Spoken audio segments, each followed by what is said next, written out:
지금부터 함께해 주실 분들을 소개합니다. 이종은 정치평론가 나와 계시고요. 김유정 전 국회의원 함께합니다. 안녕하십니까? 안녕하세요. 안녕하세요. 정경심 교수가 이 딸을 의전원을 보내려고 표창장을 위조했다는 구체적인 정황이 나왔다. 근데 이게 말이죠. 어렸을 때 이 종이 오리고 붙이신 분들한테는 참 민망할 정도로 구체성을 띠고 있습니다. 이종원 평론가님, 어떻게 위조를 했다는 건가요? 네, 그러니까 이제 두 개의 사진 파일을 이제 합쳤다는 거죠. 네. 예, 그래서 이제 특히 이제 그 총장 직인 부분이 지금 논란이 되고 있지 않습니까? 네. 이게 이제 뭐 지금 보도 나오는 거는 그래요. 그러니까 이 부분도 사실관계를 조금 더 확인해봐야 되긴 하겠는데 아들이 받은 이제 동양대 총장으로부터 받은 표창장에 나오는 그 이제 총장 직인 부분을 네. 이렇게 뭐 그림 편집해 보신 분들 아시겠지만 이렇게 오르기가 가능하잖아요. 네네네. 자르기 해서. 네, 그래서 스캔해서. 이제 이렇게 갖다 붙였다는 겁니다. 네. 그런 식으로 해서 이제 만들었는데 이게 저는 보진 않았습니다만 네. 영화 기생충에 또 그런 장면이 나오나 봐요. 그래서 이제 거기서 그 한 거하고 동일한 수법으로 이렇게 좀 어떻게 보면 그 파일 편집을 해가지고 네. 짜집기해서 지금 만든 거 아니냐. 뭐 이제 이런 이제 그 보도가 지금 나오고 있네요. 네, 그러니까 뭐 저게 맞다면 학생 지도에 성실한 자세를 보여서 표창함이라는 그런 걸 어머니가 따로 써두고 아들이 받았다는 표창장에 저 화면에 보이는 총장의 이름과 직인을 따로 발라내서 자신의 딸이 표창장을 받은 것처럼 붙여냈다는 건데요. 말씀하신 영화는 기생충은 이 못 사는 분들이 상장을 위조하는데 있는 분들이 표창장을 위조할 수 있냐? 검찰 조사가 맞다면 많은 분들이 입을 다물지 못할 것 같아요, 의원님. 예, 너무 충격적이고요. 사실이라면. 그리고 언제쯤 우리가 이 조국 블랙홀에서 벗어날 수 있을 것인가. 네. 굉장히 참담한 심정이 들었습니다. 저 보도가 나온 다음에요. 그리고 더 그 화가 나는 부분은 바로 이런 것이죠. 조국 당시 후보자가 기자간담회 그리고 인사청문회에서 했던 이야기들이 하나둘씩 이게 거짓말 아닌가. 네. 만약에 보도된 내용들, 지금 나오고 있는 내용들이 사실이라면 정면으로 배치되는 이야기들이 너무 많기 때문에 그 지점에서 국민들이 더 충격을 받고 있는 것 같고요. 네. 그리고 추석이 지나면 일정 부분 좀 소강 국면으로 가지 않을까 이런 생각도 했던 게 사실이거든요. 네. 그리고 저는 100% 해명에 대해서 납득하기 어려웠습니다만은 혹자는 얘기를 들어보니 청문회 때 얘기를 들어보니까 뭐 일면 이해가는 부분도 있더라라고 얘기하는 분들도 계셨거든요. 네. 그래서 추석이 지나고 또 검찰 수사가 속도를 내면서 실제로 조국 장관이 했던 이야기들이 정말 다 사실이기를 바랬던 국민들도 상당수 있었습니다. 그런데 지금 나오고 있는 이야기들, 특히 이 표창장 부분 위조 이 논란 때문에 지금 정경심 교수는 기소가 된 것인데 네. 이게 지금 사실로 드러나고 있는 거 아니겠습니까? 사실이라면 지금 보도된 것들이 정말 사실이라면 그래서 이 부분에 대해서 국민들이 더 분노하고 있고요. 제도 탓을 했었는데 네. 실제로는 제도의 문제가 아니고 이거는 정말 양심의 문제이고 범법 행위가 지금 기정사실로 되어가고 있는 시점인 거잖아요. 네. 그 지점에 대해서 충격을 금할 길 없다 이렇게 말씀드리고 싶습니다. 특히 저 파일이 만들어진 때가 표창장에는 2012년으로 찍혔었는데요. 표창장에 찍힌 숫자죠. 2012. 그렇지만 이 파일을 만들었던 거는 그로부터 1년 뒤에 이 서울대 의전원을 준비했을 때라고 하는데 그러면 이 사실이 맞다면 의전원을 보내기 위해서 역사를 새로 만든 겁니까? 이제 그렇게 볼 수 있는 거죠. 네. 그러니까 이제 검찰이 이제 9월 7일 날 굳이 이제 기소를 한 이유도, 그러니까 9월 6일 날 이제 기소를 한 이유도 사실은 이제 그 표창장에 나오는 날짜 때문에 이제 그랬던 겁니다. 네. 그러니까 인턴을 한 기간, 마친 날이 이제 9월 7일로 돼 있기 때문에 네. 9월 6일까지로 일단 뭐 하지 않으면 안 될 거다. 그러니까 2012년 기준으로 해서 이제 7년이 지나서 이제 공소시효가 마무리되는 그런 시점 아니었겠습니까? 네. 자, 그렇게 해서 어떻게 보면 이제 약간 가정을 해서 일단은 이제 검찰 쪽에서 기소를 하긴 했는데 지금 이제 수사 과정에서 밝혀지는 내용으로 봐서는 네. 그거보다는 실제로 좀 뒤늦게 이거를 좀 만든 게 아니냐. 그러니까 네. 2013년 그 부산대 의전원 들어가는 그 시점에 이거를 이제 위조를 했을 것으로 지금 이제 검찰은 일단 추정을 하고 있는 것으로 네. 이렇게 지금 이제 보도가 나오고 있습니다. 네. 이 부분에 대해서는 아직까지 주장이기 때문에요. 이 법조계에서는 검찰 제시 정황만으로는 유죄 입증이 힘들다라는 의견도 분명히 있습니다. 왜냐하면 이게 재판에 올라가서요. 분명히 유죄를 받을 수 있는지는 한번 따져봐야 된다는 거죠. 그렇지만 정경심 교수와 관련해서요. 성명 불상자와 이 부분을 공모했다라는 성명 불상자가 누구일지, 그리고 확인되지 않지만 혹시 딸도 이 상장을 위조했다면 사전에 알았느냐라는 부분을 검찰이 또 들여다보는 것 같더라고요. 그렇죠. 그러니까 지금 언제 이거를 위조했느냐 그 시점에 대해서 이제 2012년 뭐 이렇게 얘기가 나왔었는데요. 네. 그 봉사활동 기간을 보면 2010년부터 12년 이 기간으로 되어 있거든요. 그런데 네.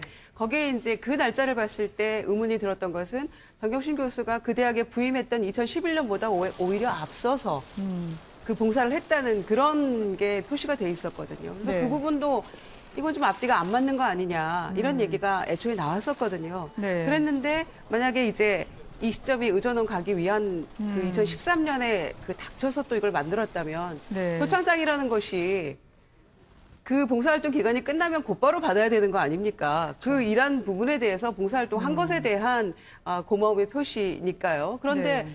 1년이 지난 이후에 또 이걸 만들었다면 이것도 상당히 놀랍게 다가왔거든요. 그러니까 여러 가지 이 추정을 보고 다 이게 맞다 틀리다 지금은 단정할 수 없지만 네.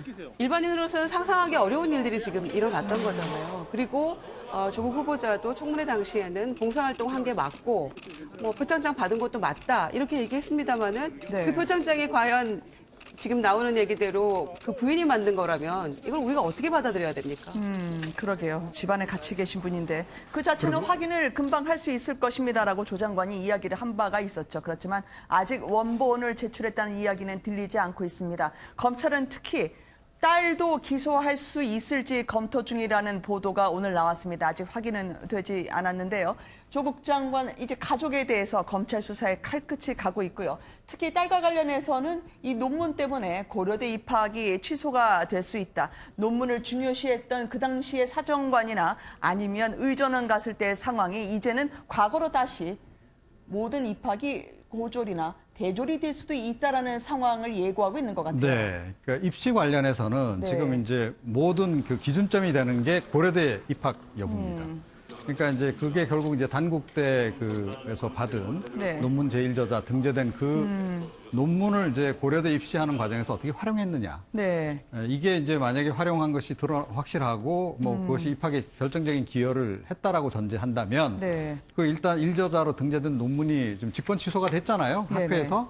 자, 그렇다 그러면 이제 입학도 당연히 취소가 되는 거고, 고려대 입학이 취소가 되면 당연히 부산대 의전원 입학도 취소될 수밖에 없는 겁니다. 이게 네. 다 연결이 돼 있기 때문에. 그러니까 학사도 못 받았는데 석사학위 바로 들어갈 수는 없는 거 아니겠습니까? 네. 자, 그런데 이번에 이제 검찰이 그 딸과 그다음에 이제 고려대 그 이제 입학사정 할 당시에 입학 전형을 했던 이제 관계 교수도 이제 함께 조사를 했는데 네. 그 교수님 말씀이 지금 이제 언론 보도를 통해서 좀 알려지고 있어요. 이분이 아마 검찰 조사 받고 나와서 검찰에서 네. 자기가 진술한 내용을 밖에 나와서 기자들한테 다 얘기를 한 것 같은데요. 네. 일단 뭐 그 입시 관련 서류를 낼 때 그 고려대 1저자로 등재됐던 그러니까 단국대 1저자로 등재됐던 그 학위 논문을 원문을 네. 제출했다는 거죠. 네. 그 원문은 지금 없으나 그 제출했다라고 하는 그 그러니까 증빙 자료 리스트에는 분명히 그게 있었다는 거고 네. 그다음에 이분이 정확하게 기억을 하고 있는 것 같아요. 그러니까 워낙 이게 눈에 확 들어왔기 때문에 그러니까 이건 뭐 다른 학생들하고는 확실히 좀 차별화되는 너무나 특출난 점이어서 네. 안 뽑을 수 없었다라는 거죠. 그렇다 그러면 이게 결정적인 기여를 했다는 건데 네. 그게 허위로 만약에 이제 밝혀진다면 당연히 이제 입학은 취소될 수밖에 없는 그런 상황으로 네. 갈 수 있는 그런 그 국면인 겁니다. 네. 검찰의 칼끝이 지금 조국 장관의 딸부터 시작해서요. 이제 정경심 교수 목전에까지 치닫고 있습니다. 원래 공직자가 되면 직접 투자를 하지 말아야 하죠. 그런데 그것을 어기고 돈에 대한 욕심을 거두지 않은 게 아니냐라는 그런 의혹의 시선을 보내고 있는 것 같은데요. 특히 사모펀드 같은 경우에도요. 어쨌든 본인이 설립에 관여를 하고 그 뒤에 어디에 투자했는지 장관의 부인은 알고 있었던 것 같다. 조국 장관이 알고 있는 거에 대해서는요. 아마 보도상으로는 알고 있었을 것이다 얘기하지만 확정적으로 얘기할 수 있는 상황은 아닙니다. 어떻게 파악해야 될까요? 이종원 평론가님. 그러니까 좀 상식적으로 생각하면 답은 그냥 저절로 나온다라고 저는 봅니다. 그러니까 지금 이제 한 가지 이번에 그 오촌 조카, 그러니까 조 장관 오촌 조카에 대한 이제 수사 과정을 통해서 밝혀진 내용은, 그러니까 그 오촌 조카가 정경심 교수로부터 그 5억 원을 이제 빌렸다는 거 아니겠어요? 네. 공식적으로. 부인 계좌로 들어온 거고, 그 중에 2억 5천이 코링크 설립에 들어갑니다. 그 이후에, 그러니까 이 정경심 교수가 자기 남동생, 그러니까 조 장관의 처남에게 또 이제 그 6억을 빌려주죠. 네. 자, 그래서 3억을 가지고 투자를 하도록 하고, 또 그 일부를 가지고 다시 이제 그 코링크 주식을 또 인수하게 만들고, 네. 자, 이런 거예요. 자, 그러면 이제 그 정경심 교수를 기준으로 이야기하자면, 그러니까 자기 남편 집안의 장손, 그 다음에 자기 남동생에게 돈을 다 빌려준 거예요. 그죠? 그런데 이 두 사람이 공교롭게도 다 코링크에 다 투자를 한 겁니다. 네. 자, 그러면 이걸 뒤집어서 한번 생각을 해보자고요. 그러니까 먼저 오촌 조카가 찾아왔어요. 조 장관 오촌 조카가 찾아와서, 아, 제가 뭐 회사를 하나 만들려고 그러는데 네. 돈 빌려주십시오. 그 돈이 있으면 그럼 좀 빌려줬다고 치자고요. 그때 안 물어봤겠습니까? 네. 그 오촌 조카가 도대체 무슨 일을 하는 조카인데 나한테 5억이나 빌려달라고 하더라. 네. 상식적으로 이건 당연히 물어보는 거 아닌가요? 이 부분이 이제 해명돼야 되는 부분이 있고, 네. 그 다음에 또 공교롭게도 남동생이 찾아왔어요. 그래서 돈 빌려달래요. 그래서 왜 돈 빌려가려고 하니 했더니 코링크에 투자한대요. 마침 본인 그러니까 조 장관 오촌 조카가 얼마 전에 돈 빌려갔는데 또 빌려달래요. 네. 그러면 이게 당연히 의구심을 갖는 거 아닌가요? 상식적으로? 그럼 뭐 코링크가 너 어떤 회사인지를 알고 투자하려고 하는 거야? 네. 라고 반문해야 정상인 건데, 이렇게 보면 이게 그러니까 답이 저절로 나오는 거죠. 결국 네. 이 가능성보다는 오히려 그러니까 조 장관의 부인 정경심 교수가 양쪽으로 돈을 나눠줘서 그 코링크를 설립하도록 하고 거기에 지분을 획득하려고 했던 것으로 보는 네. 게 오히려 더 쉽게 설명이 된다는 거죠. 네. 남편이 이제 공직자 신분임에도 불구하고 정경심 교수는 어떤 생각을 하고 있었을까요? 지금 한 보도에 따르면요, 이분이 이제 증권사 직원을 통해서 이제 자금을 사실상 맡긴 셈이죠. 네. 그런데 그거 외에도 상당히 많은 일을 이 증권사 직원이 집사처럼 해주셨다고 하더라고요. 그렇죠. 그러니까 한 5년 동안 그런 일들을 해왔다고 해요. 그러니까 한국투자신탁의 직원인데 30대 직원이 지금 네. 한 5번인가 6번째 지금 소환 조사를 받고 나왔으니까 아마 시체말로 지금 멘붕 상황일 거 아닙니까. 그래서 아마 있는 그대로 다 얘기를 했을 거라는 뭐 그런 정황이죠. 네. 그런데 뭐 그 집안 그러니까 하드디스크를 교체하고 하는 거를 지금 이 직원이 다 한 거 아닙니까? 네. 그리고 뽁뽁이에 싼 것을 또 어디다 보관했다가 지금 이렇게 검찰에 또 제출하게 되고 이런 네. 그 과정 속에 전부 다 지금 이 직원이 함께 개입돼 있는 것이죠. 네. 그리고 또 그 과정에서 조국 후보자를 또 마주쳤다는 것이고요. 네. 집에서. 근데 조국 장관 부인은 여기 이 증권사의 VIP가 될 정도의 거액 투자자는 아니라면서요? 그렇죠. 그러니까 그 지점도 참 이게 이해할 수 없는 부분이죠. 그러니까 어떤 새로운 의미의 어떤 갑질이 아니었을까 말하자면. 그러니까 네. VIP 고객이 아니었다는 그 정도의 수준이었는데 만약에 VIP 대접을 받으면서 이렇게 무슨 식자재 배달까지 최근에 해주고 이랬다는 네. 거 아닙니까? 이 직원이. 그러면은 또 가족과 식사한 적도 있고요. 그런 역할까지를 했다면 VIP 고객이 받을 수 있는 그런 그 대접이었는데 네. 실제로는 아니었다면 이 조국 이 장관의 그 전에 어떤 사회적 지위 이런 것 때문에 네. 그런 그 대접을 해준 게 아닌가 이런 생각이 들기 때문에 그 점에 있어서도 참 이게 석연치 않고 이게 국민들 보기엔 탐탁치 않다 이런 생각이 네. 듭니다. 조금 이제 추가 설명을 좀 드리면요. 네. 그러니까 은행의 이제 프라이빗 뱅킹 센터는 돈 많은 자산가들을 관리하는 겁니다. 그분들 네. 자산도 관리해주고 이제 그러는 건데 프라이빗 뱅킹 센터에서도 VIP 회원은 골드 멤버십 그래서 따로 관리를 또 합니다. 자, 그러니까 프라이빗 네. 뱅킹에서 관리하는 고객들이 보통 뭐 몇십억 정도 자산가라면 네. 그 VIP급들은 뭐 100억대 이상이라고 보시면 돼요. 자, 그런데 지금 이제 정경심 교수 같은 경우에는 VIP 대우를 받은 것으로 지금 이렇게 보인단 말이에요. 네. 여러 정황상. 그러니까 이거는 결국은 그러니까 이 조국 장관이 그 당시 민정수석이었고 또 이 장관 후보자였고 자, 이런 것들 때문에 그러니까 상당히 좀 약간 정치적인 이유로 네. VIP 대접을 해준 거 아니냐라고 추정할 수밖에 없다는 거예요. 그러니까 네. 이것도 역시 좀 고위공직자로서는 고위공직자 가족으로서는 네. 부적절한 행위를 한 것이죠. 네. 근데 정경심 교수가 이제 최근에 보도와 함께 상당히 본인이 당혹스러워했다라는 느낌을 받습니다. 압수수색 당시에도 이제 자신들이 알고 있는 변호인을 보내서 증권사 직원을 변호할 수 있도록 하는 게 오히려 증거인멸에 나선 게 아니냐는 의혹을 받았는데요. 오늘 추가로 SNS를 제공을 했습니다. 사실과 추측이 뒤섞인 보도로 상당히 고통스럽다라는 이야기를 하고 있는데요. 이걸 어떻게 해석해야 될까요, 의원님?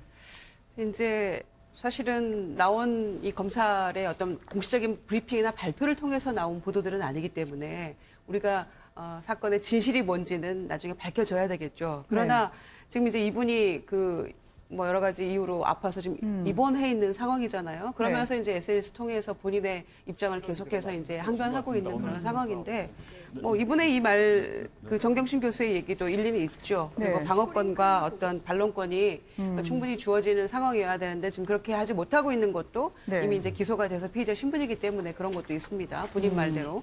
그런데 또 한편으로는 지금 입원해 계신 이분께서 아까 좀 전에 얘기 나눴던 투자신탁의 직원에게 네. 메시지를 통해서 항의를 했잖아요. 그랬죠. 네가 어떻게 그럴 수 있느냐, 배신할 수 있느냐 이런 얘기 했기 때문에 네. 저는 만약에 정말 아무 문제가 없고 또 진실이 하나인데 그 네. 부분에 대해서 문제가 없다면 굳이 그런 비밀 메시지를 통해서 그 직원에게 얘기할 필요도 없는 것이고 네. 그냥 흘러가는 대로 내버려둬도 진실은 하나일 거 아닙니까? 그러니까 그런 상황에서 나오고 있는 것에 대해서 지금 네. 다 의혹이고 또 의혹이 사실로 부풀려져 있다라고 하는 이 정경심 교수의 말도 저는 이 자체도 100% 액면 그대로 믿을 수는 없다 이런 네. 마음입니다. 아마 조국 장관이 장관 되기 전에는요, 만약에 부인에 대한 이런 불법이 확인이 된다면 이거는 좋지 않은 일이다. 처벌을 감수해야 된다. 법 앞에 만인이 평등하다고 이야기를 했거든요. 만약에 조국 장관 부인이 기소가 된다면 뭐라고 조국 장관은 대답을 할까요, 이종원 평론가님? 이미 기소가 됐잖아요, 한 건으로. 네네. 그러니까 이제 추가로 추가로. 이제 사모펀드 네. 관련해서 이제 기소가 될지 안 될지 이제 두고 봐야 되는데 기소 가능성이 굉장히 높지 않나 이렇게 생각이 돼요. 네. 자, 그런데 통상적으로 그러니까 이렇게 현직에 있는 고위공직자, 뭐 장관은 말할 것도 없고 한 국장급 정도만 돼도요. 네. 만약에 본인의 배우자가 피의자로 뭐 검찰에 소환돼 조사 들어간다, 내지는 기소가 됐다, 이런 보통 그만둡니다. 네. 예, 그러니까 이건 뭐 법적인 책임 이전에 뭐 도의적인 책임을 보통 이제 진다라는 차원에서 네. 고위공직자로서 어찌됐건 뭐 이런 부분에 대해서 비위 사실이 밝혀졌기 때문에 네. 대체로 그만두게 되는 거예요.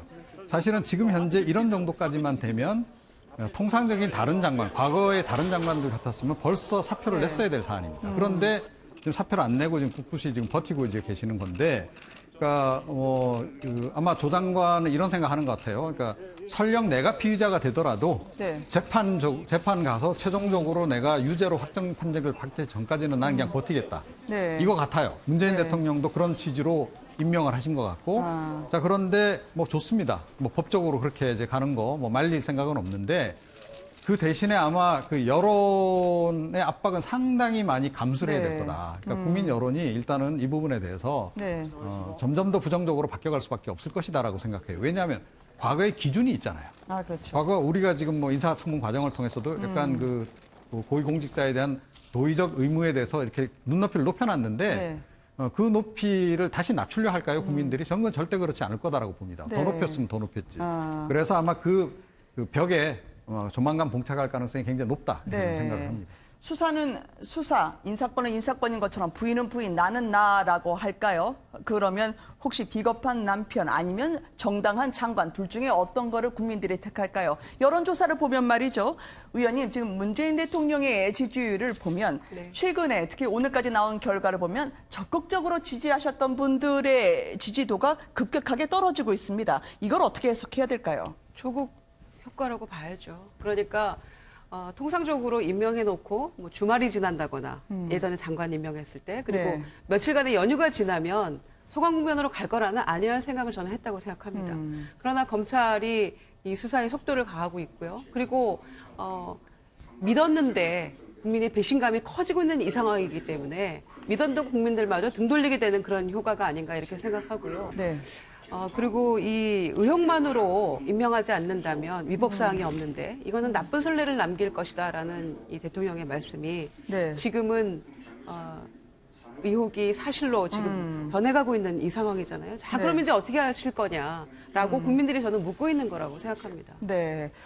이종훈 평론가님께 여쭤보고 싶어요. 문재인 대통령이 분명히 이제 임명을 할 당시에도요, 의혹만으로 안 된다. 김 의원님 말씀하셨던 것처럼요, 또 좋은 사람 이야기를 했는데 지금 고민이 무엇일까요? 왜 놓지 못하는 걸까요? 퇴임 이후에 대한 걱정 때문이라고 저는 생각합니다. 아, 그래요? 예, 그러니까 문재인 대통령한테는 제가 보기엔 트라우마가 있는 것 같아요. 그 트라우마가 뭐냐면 친구 노무현을 잃었다라는 거죠. 본인이 네. 끝까지 못 지켜줬다라는 거고, 그 다음에 본인이 또 그 민정수석, 그러니까 노무현 정권 초기 민정수석 할 당시에 김대중 정부 시절에 대북송금 특검을 그 당시에 노무현 전 대통령이 수용을 했잖아요. 네. 그 바람에 그 김 전 대통령 본인을 제외하고 나머지 측근들이 다 처벌받은 전력이 있습니다. 그 네. 상황 관리를 문재인 대통령이 그 당시 민정수석 때 했던 경험이 있어요. 아, 제가 정권 이후에, 그러니까 이게 참 좀 약간 일반 국민들로서는 이해가 좀 안 가는 대목인데요. 청와대 오래 근무했던 그런 참모진들 얘기를 들어보면 네. 우리나라 이 전직 대통령들이 다 이 퇴임 이후가 좀 불행했기 때문에 대통령이 되는 순간부터 그 퇴임 이후 상황에 대한 우려가 굉장히 높답니다. 걱정이 굉장히 많다고 그러고. 네. 자, 그래서 문재인 대통령은 그 노무현 전 대통령의 이제 그런 트라우마도 있고 본인도 또 그런 어떻게 네. 보면 전직 대통령 입장에서 보자면 정치적인 보복 그런 것에 관계했던 경험이 있어서 네. 퇴임 이후 혹시 자기도 지금 이 적폐청산을 많이 하는 과정에 적을 많이 만들었고 네. 이런 과정에서 혹시 정권이 바뀌면 그 화살이 자기에게 돌아올지 모른다라는 생각을 많이 하는 거 아닌가. 그래서 저는 네. 문재인에게 조국은 문재인이다. 아, 그런 생각을 지금 굉장히 많이 가지고 계시는 것 같아요. 네. 그런데 제가 보기에 이미 지금 현재까지 드러난 이런 조국 장관 관련한 여러 가지 의혹 부분만 하더라도 네. 조 장관이 과연 그 문재인 대통령을 끝까지 지켜줄 수 있을까? 네. 그러니까 회의를 갖지 않을 수 없습니다. 네. 오늘 해외 기자단체를 만나서도 가짜뉴스가 공정 언론을 해치고 있다라고 이야기를 했습니다. 아마 문 대통령은 이미 그러면 조국 장관하고 적자 그 관계를 넘어서 운명 공동체로 아직까지는 신임을 더 보태주시고 버티라라는 지시를 내리시는 것 같은가요? 그러니까 결국 그런 거라고 봅니다. 그러니까 뭐 네. 민정수석 시절에 많은 부분을 또 공유도 하셨을 거고요. 또 많은 부분을 또 뭐 당부해 놓은 것도 이미 있지 않을까. 네. 그래서 이제 그 부분으로부터 좀 자유롭지 못한 네. 그런 결정이 이번에 조 장관의 임명이었다. 저는 그렇게 생각합니다. 이 검찰 개혁하겠다고 네. 지금 임명해 놓은 장관이잖아요. 의원님. 네. 그런데 결국에는 지금 검찰의 입만 바라보고 있는 이런 아이러니를 우리가 보고 있는 거죠. 그리고 그쵸. 민주당에서도 이 검찰의 압수수색 건에 대해서 굉장히 비판하면서 나라를 어지럽히고 있다. 이렇게 네. 했었는데 지금은 모든 것이 검찰로 통해 있습니다. 검찰의 수사 결과 지켜보자라고 모두가 얘기하고 있거든요. 네. 이 아이러니한 상황을 우리가 지켜봐야 되는 그런 형국인데 퇴임 후의 걱정 뭐 이런 이제 이종훈 평론가 말씀도 있으셨습니다만은 저는 그것보다도 지금 이 상황에서 조국 장관 지키려다가 이 정부가 함께 팀킬되는 그런 상황을 맞지 않을까 정말 심각하게 우려합니다. 네. 자, 조국 장관은 그래도 다시 한번 국회에 왔습니다. 그리고요, 본인이 원래는 본인과 그리고 가족을 방어하기 위해서 공보 준칙을 바꾸려고 하는 거 아니냐라는 그런 여론을 의식한 듯이 오늘 한 발 물러섰는데요. 누가 그렇게 물러서라고 뒤에서 같이 협의를 해 주셨을까요? 일단 국회 상황 함께 보시겠습니다. 이번에 조국 장관께서 취임을 하셔서 그동안에 여러 가지로 연구도 많이 하시고 고민도 많이 해오신 법무검찰개혁을 잘 수행할 거라고 저희는 기대를 하고 있습니다. 오늘 논의 주제 중에 하나인 형사사건 수사공보 개선 방안은 이미 박상기 전임 법무부 장관께서 충분한 논의를 거쳐 추진해오던 내용 그대로입니다. 저와 무관하게 이미 추진해온 법무부의 정책을 이어받아 마무리한다는 점 분명히 말씀드립니다. 제 가족을 둘러싼 검찰 수사가 마무리된 후에 시행되도록 하겠습니다. 그리고 여러 번 말씀드렸지만 저는 수사팀의 공정한 수사를 최대한 보장할 것이고 현재 진행되고 있는 수사 때문에 수사팀의 불이익을 줄 것이라는 내용의 보도나 소문은 전혀 근거가 없다는 점을 이 자리를 빌려 분명히 말씀드립니다. 자기 결단이 필요한 상황이 올 수도 있다라고 하는 야당의 이야기도 들었지만 조국 장관은 꿋꿋하게 검찰 개혁이라는 말은 수첩에 꼬박꼬박 적더라고요. 근데 의원님, 뭐 오늘 한 발 물러선 게 조국 장관 혹은 이제 뭐 여당에서 이쯤 요거 하나는 양보하는 게 좋겠다라고 조언했을 수도 있다고 보거든요. 네. 근데 만약에 피의자 조국이 된다면 본인은 거취를 어떻게 상의하고 고민해야 되는 겁니까? 피해자가 된다면 물러나야 되지 않을까요? 네. 정말 그 이후에 누구랑 상의를 한다는 건 스스로의 저는 결단만이 남아있다고 생각합니다. 만약에 그런 상황이 도래한다면. 그리고 후보자 시절에도 청문회에서 나는 압수수색 당하지 않았다라고 얘기를 했거든요. 그러면 네. 우리가 정말 많은 인사청문회를 통해서 낭만 많은 후보자들을 보면 자신과 직접적으로 관련이 없더라도 가족, 부인, 자식들 네. 이런 문제 때문에 낙마하거나 또는 스스로 물러난 후보자들이 굉장히 많았던 사례를 본다면 지금 이 마당에 와서도 저는 거취를 분명히 하는 게 저는 맞다라고 생각합니다. 그게 상식에 부합하는 일이라고 저는 보는데 네. 지금도 일단은 검찰개혁 얘기하면서 버티고 있는 것이거든요. 그러나 만약에 피의자 상황으로 간다면 저는 네. 그때는 결단해야 된다고 생각합니다. 네. 지금 조국 장관 수사를 전해드리고 있습니다만 윤석열 총장이 오늘 모습을 제작진에게 좀 부탁을 해도 될까요? 윤석열 총장의 출근 그리고 요즘은 바깥으로 안 나가시고 계속 오찬을 안에서 드시죠. 왜냐하면 실수인 듯 실수 아닌 듯 공직자윤리법 그러니까 투자를 할 때 알 수도 있었다라는 그런 취지의 조국 장관을 겨냥하는 듯한 그런 플레이가 나오고 있는 것 같습니다. 아마 문희상 의장과 만나면서도 조국 장관이 고통스럽고 힘들다라는 얘기를 내심 내비쳤던 것 같은데요. 뭐가 가장 힘들까요? 그러니까 힘드시면 그냥 내려놓으시면 되는데 네. 그러니까 왜 못 내려놓으시는지 모르겠어요. 이제 그럼에도 불구하고 내려놓을 수 없는 뭔가 지금 이유가 좀 있는 거 아닌가 이런 생각이 들어요. 제가 네. 조금 전에 이제 약간 말씀을 이제 드리긴 했습니다만, 그러니까 문재인 대통령의 기대 뭐 이런 것도 네. 좀 저버리기 어려운 그런 것도 좀 작용하는 것 같고, 이제 네. 그러나 그럼에도 불구하고 이게 정권의 부담이 되고 대통령에게 결국 부담이 될 수밖에 없다면 본인도 결단을 지금 내려야 되는 그런 네. 상황인 거고요.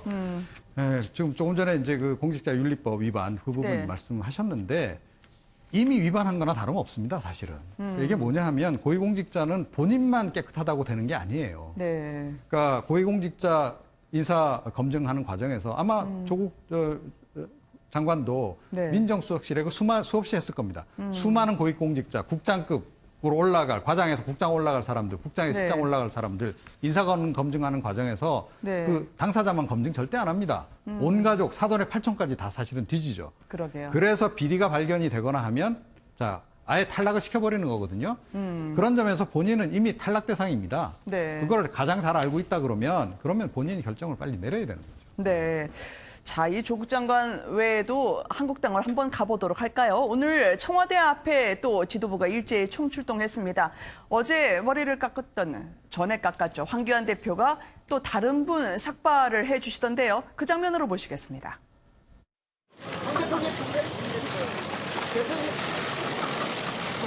망치는 문재인 정권의 헌정유린 중단하라. 오늘 심재철 국회의원 그리고 이주영 국회 부의장의 삭발 투쟁이 진행되도록 하겠습니다.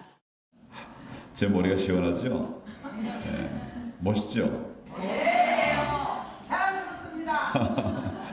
옛날에 뭐 율 부린다라는 사람이 있었나요? 옛날에 뭐 율 부린다라는 사람이 있었나요? 누가 더 멋있습니까?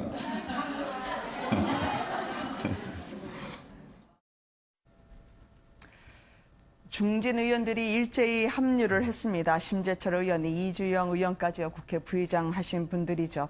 아마 한국은 조국을 위해서 모두 머리를 깎는다라는 격려인지 압박인지 알 수 없는 메시지까지 나들고 있습니다. 의원님 보시기엔 어떻던가요? 여담입니다마는 전에 네. 이 머리를 심으시는 의원님이 계셨어요. 아, 그래요? 그래서 나는 야당으로서 할 수 있는 투쟁은 다 하지만 삭발 투쟁만은 못하겠다. 이런 분도 계셨었는데 야당이 선택할 수 있는 선택지라는 게 그렇게 많지는 않죠. 삭발, 단식, 국회 보이콧, 장애투쟁 이런 겁니다. 그런데 이 황교안 대표 이하 여러 의원들에 대해서 이 네. 삭발 투쟁에 대해서 뭐 조롱하는 그런 얘기도 있습니다만은 저는 뭐 그게 결기건 무엇이건 간에 그렇게 폄훼하고 싶지는 않습니다. 나름의 뭐 의미를 두고 하는 그런 모습들이겠죠. 그런데 과연 이것이 국민에게 감동을 주고 있느냐? 저는 네. 결코 아니라고 생각합니다. 5.18 망언을 비롯한 막말에 대한 반성 없죠. 거기에 대한 명확하게 처분도 내리지 않았었죠. 그리고 수권정당으로서의 어떤 비전도 보이지 못하고 있죠. 국정농단에 대해서 진정한 사과도 없었죠. 그리고 이번에 지금 오늘 날짜대로 하면은 지금 나경원 원내대표가 교섭단체 대표연설을 했어야 맞거든요. 그런데 그렇게 다 보이콧하면서 네. 무엇을 위하여 저렇게 하고 있는가. 조국 장관에 전부 다 이 한국당이 던져서 이 정권과 싸우겠다고 하면 그러면 네. 그 이후에 한국당이 보여줄 수 있는 국민들에 대한 비전은 무엇인가 과연. 저는 그런 점에서 이 야당이 할 수 있는 투쟁의 가장 좋은 장소는 네. 국회 아니라고 생각을 하고요. 과거 저희가 민주당에서 주국 야광이라고 했습니다. 낮에는 국회에서 밤에는 광화문에서 아. 제발 국회 안에 들어가서 이제 민생도 살폈으면 좋겠습니다. 네. 황교안 대표의 예상 못한 삭발 효과라고 봐야 될까요? 2030 사이에서 의회 패러디도 나왔다고 하고 또 나경원 원내대표는 이게 민주당도 싫지만 한국당은 더 싫다는 것 때문에 우리가 프레임에 갇혔다고 하는데 그럼에도 불구하고 이 한 칼 같은 내려놓기가 왜 안 나올까요? 그러게 말입니다. 네. 그러니까 황교안 대표가 이제 머리 깎고 일단 강남 아줌마들 사이에서 인기가 많이 올라갔다 그래요. 그러니까 뭐 귀엽다는 그래요? 얘기도 네. 하고 의외로. 네, 개인 네, 의견을 이제 그런 할게요. 이제 네. 반응도 좀 있기도 하고 하니까 아마 다른 의원들도 줄줄이 좀 동참을 하는 것 같습니다. 사실은 이 지금 이런 삭발식 뭐 이런 것들 단식 투쟁 이거는 지금 현재 여당 더불어민주당이 원래 주특기죠. 네. 사실은 더불어민주당에서 저는 삭발 의원이 남았어야 한다라고 좀 생각을 해요. 그런데 안 나온 점이 오히려 좀 아쉽고 물론 다 하라는 얘기는 말씀은 아닙니다. 자, 그런데 이게 이제 제가 보기에는 그러니까 이미 있는 보수 지지층들 사이에서는 반응이 좀 괜찮을 것 같아요. 그래도 결기를 보여줬다. 네. 뭐 황교안 대표가 뭐 리더십 위기가 좀 있었는데 그래도 뭐 리더십을 보여줬다. 이런 평가가 네. 나올 수 있는데 과연 이게 외연 확장, 그러니까 자유한국당의 가장 중요한 그런 외연 확장에는 얼마나 도움이 될까? 제가 보기엔 별로 도움이 안 되지 않을까 이렇게 네. 생각합니다. 네. 오히려 역설적으로 여당에서 추진하는 물갈이 공천이 더 결기를 보여줄 수도 있죠. 함께해 주신 두 분께 감사드립니다. 고맙습니다.